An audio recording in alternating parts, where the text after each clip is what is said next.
गोड़ लगे छी सब गोटे के। हम छी कल्पना झा। आइ बहुत सौभाग्यक बात जे हमरा संगे हमर भौजी जे छै से गीत गाबि रहल छथिन। हमरा भौजी के बहुत नीक नीक और पुरान पुरान गीत सब अबै छनि। तऽ आइ जे छै से हमर भौजी अपने लोगन के बीच में एकटा बहुत पुरान गौरी के गीत गेथिन और हम और हमर भतीजी हम दुनू गोटे संग देबनि। आशा करै छी जे अपने लोगन के ई गीत नीक लागत। जब नीक लागे तऽ अपन प्रतिक्रिया जरूर देब।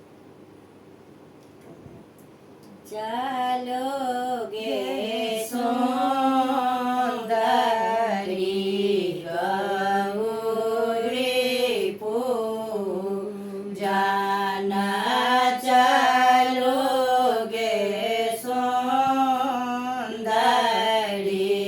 गौरी पूजन।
गौरी पूजा।